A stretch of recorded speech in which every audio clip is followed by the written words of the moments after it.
ایک عرب مسلمان لڑکی لندن میں زیر تعلیم تھی۔ ایک دن وہ اپنی سہیلیوں کے ساتھ کسی تقریب میں گئی۔ کوشش کے باوجود وہ وہاں سے جلدی نہ نکل سکی۔ جب وہ اس فنکشن سے فارغ ہو کر نکلی تو رات کافی دیر ہو چکی تھی۔ اس کا گھر دور تھا۔ گھر جلدی پہنچنے کا ذریعہ زیر زمین چلنے والی ٹرین تھی، لیکن وہ ٹرین سے سفر کرنے سے کچھ خوف محسوس کر رہی تھی، کیونکہ برطانیہ میں اکثر رات کے وقت ٹرینوں اور اسٹیشنوں پر بہت سے جرائم پیشہ اور نشہ میں دھت افراد ہوتے ہیں۔ آئے روز ٹی وی چینلز اور اخبارات میں یہاں ہونے والی وارداتوں کا تذکرہ موجود ہوتا ہے۔ چونکہ اس لڑکی کو زیادہ دیر ہو چکی تھی اور بس کافی وقت لے سکتی تھی، اس لیے اس نے بہت سے خدشات و خطرات کے باوجود ٹرین میں جانے کا فیصلہ کر لیا۔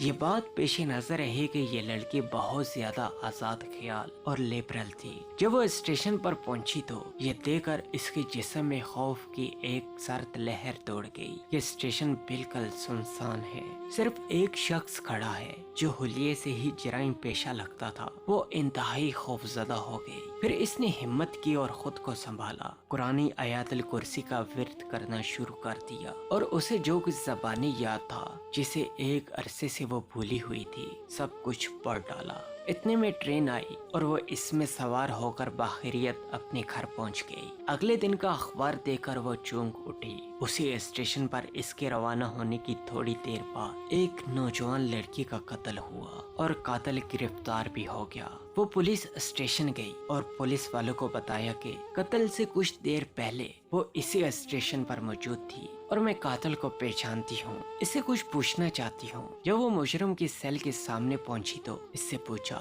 کیا تم مجھے پہچانتے ہو؟ اس نے جواب دیا، ہاں پہچانتا ہوں، رات کو تم بھی اسی اسٹیشن پر آئی تھی۔ لڑکی نے پوچھا، پھر تم نے مجھے کیوں چھوڑ دیا؟ وہ کہنے لگا، میں تمہیں کیسے نقصان پہنچاتا؟ تمہارے پیچھے تو 2 صحت مند اور قد آور باڈی گارڈ تھے۔ یہ سن کر لڑکی حیران ہو گئی۔ اسے یقین ہو گیا کہ قرآن کی آیتوں کا ورد کرنے کی وجہ سے اللہ کی طرف سے اس کی حفاظت کی گئی۔ وہ واپسی پر اللہ کی تشکر اور احسان مندی کے جذبات سے مغلوب تھی۔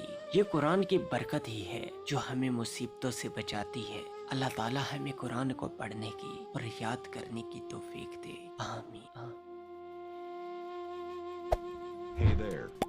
Subscribe to my channel. And also press this bell icon.